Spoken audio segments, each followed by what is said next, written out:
So I'm taking my daily walk and I'm listening to Fire and Dragons. I don't know. It's the book in George R.R. Martin's series, The Game of Thrones, about the history of Westeros and the Targaryen family. But just had something, I just got to this part where they finished building the Red Keep, and the Red Keep was a new castle that Maegor Targaryen, or the Targaryen family, Maegor Targaryen is the current king at the time, and he's building this Red Keep. And the Red Keep is that tower that's in Game of Thrones, in the series, that people know of, where the kings live. So there's all these hidden places where people can hide and get through the walls, hidden walls and things like this, secure things. So people inside can escape, can enter, can keep safe. But what happens is after it's built, the king decides to go and feast all the people who built it. He sends them wine, sends them the best whores from the whorehouses. He sends them sweetmeats. So he sends them all these things, and they're in there enjoying these things, and then the revelry takes 3 days, and then after that, the knights go in there, and they kill everyone. They kill all the people who built it, so those people couldn't go out and tell tell people about where those hidden passages, and you can enter through this way, you can escape through this way, oh, there's this kind of storage thing, or there's this kind of people hiding here, or you can get out from the castle this way. So in order for people not to know these things, the king has all the builders killed. And this normally happens in the conspiracy theories. I think this is one thing, historically, I think it did happen. There were things like this that did happen. Because people understand, people don't tell secrets that well. People don't keep secrets that well. I'm moving kind of fast here. So that's something you see here in Kenya. They're redoing the road and then the side here, and then people just drive that fast here. It's an inside road in the neighborhood. Really annoying stuff. But anyway, so back to my story. So people don't keep secrets. So when people talk about conspiracy theories, my main thing with them is some of these large ones, talking about something like the moon landing. How do people expect other people to not have told about this stuff? You know, currently, we're living in a time when there's so much access to actual telling information. And I know you can get the information out and people can hear it and be like, oh, that's not true, we're not going to believe it. But in the past, there was a lot fewer people you could actually tell these secrets to. And I think we already have a general agreement. I think it used to happen where someone would build something hidden like this, you just have the person killed off. But how do people think these conspiracy theories and things like that happen in the present without having to kill off all the people involved in running this conspiracy? Because back then, it's like what? Maybe 200 people? You kill them off. They're the ones who built the things. They haven't talked to their wives and whatnot. There's not going to be that much an uproar. You're an absolute dictator, an absolute king. Like, no one's going to be like, why did you kill these people and bury them under the place they built? No, this is just how it happens. And then they actually go on later and he's building the dragon pit. And builders don't want to help him anymore because they're like, look, you killed all the people who built the last thing. You're just going to kill us too. So you end up having to use slaves.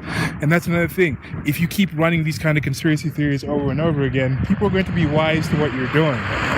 People are going to stop working with you, even though they can't hold you accountable for the things you did. So, anyway, coming back to my point, something like the moon landing, I was just kind of joking around with someone who's like, okay, yeah, I'm sure, like they did a moon landing in like Vegas or something and had a whole set out there and they had the families of everybody who was planning this thing and all that kind of stuff, and they had them out there in the Area 51 or somewhere in the Nevada desert, and then they just like nuked the place as like, oh, a nuclear test, and that's how everyone was disappeared. Because like something that elaborate, how many people would have to be involved? You would find out, somebody would have leaked the information. So I was just kind of thinking about that. It's something I thought while listening to the book. Great book so far. Hope you enjoy the video. Goodbye. All right, we're waving at the camera. Goodbye. Yeah, also one more thing. This is also related to just the recent attacks. Of course, whenever something happens like this, people just come out and say false flag, false flag. The recent attacks in New Zealand. I'm probably going to talk about that later on today. Or I might talk about that in a separate video. But yeah, it seems like whenever something like this happens, you hear the false flag type of reports. Oh, it didn't really happen, or it was planned in this other way. No, there are just some lunatics out there that do these things. And it's not like this guy didn't plan for a while. So this whole idea like, oh, how did it happen? How was it allowed to happen? the guy planned in a country across in Australia, and then allegedly he just went over into New Zealand, but he's been shown that he had planned these things for a while. So I think it's very credible that some of these things do happen. To me, it's more of a shock they don't happen. Or it's not more of a shock, but this is within the scope of what humans can do. And I think we should be aware how infrequently it does happen, because what he did isn't something where it's like so impossible to actually plan. The actual doing of it is a thing that's a lot more unusual. Happily, gladly.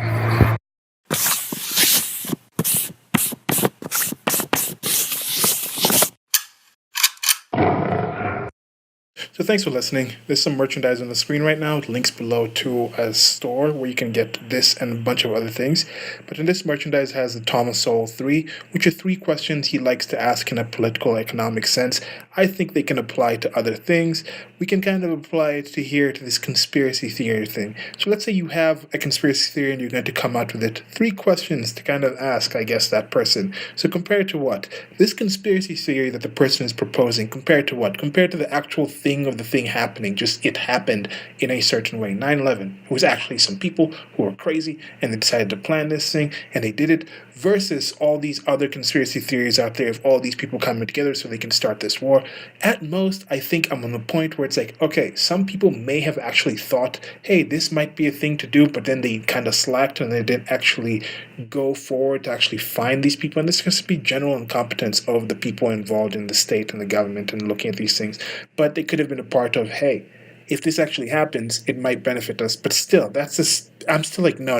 What's going on? And that's where it comes to the at what cost. At what cost? Do you really think the people in power would actually just throw away your lives like this?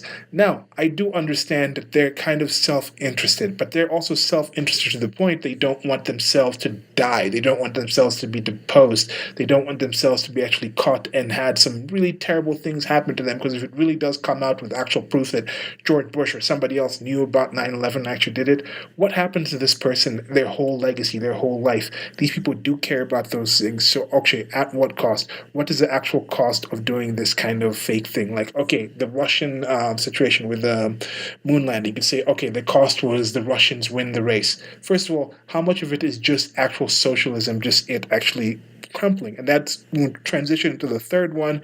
What solid proof do you have? What solid proof do you have that this actual moon landing supposedly was the thing that really made the United States of America defeat the evil Russian Empire?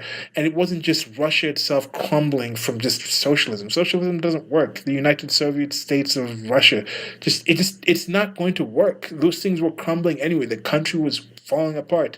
This USSR has been over now. Yeah, Russia might still have some kind of space program and be still sending people out there, but because America has established more socialist policies, and the NASA is not really the same, although the private industry is coming up. Look at what the private industry has done when it comes to the space race compared to what's happened with with Russia and other countries right now.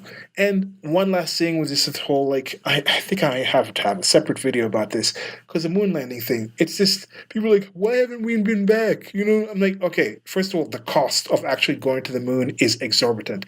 That's why this whole multi-stage rocket where you can send it out and recover that rocket that SpaceX is doing is a game changer, because it's going to cut the cost of actually having a rocket, sending a payload out into space. It's going to amazingly cut those costs. But look at a previous thing, the Wright brothers. When the Wright brothers discovered how to fly, discovered planes, it's not like once they figured out that first airplane, then 10 years later, everybody had a personal airplane and were flying around. No, there's still a lot of issues with airplanes, and that's taken years and years and years. And the actual technology of just flying in the air is a lot less than what it takes to actually go out into space. So this whole idea, why haven't we been back? Because it's absurdly hard to actually get out there. Anyway, that's it for the video. Like, share, and subscribe. Go down and get some merchandise store. Goodbye.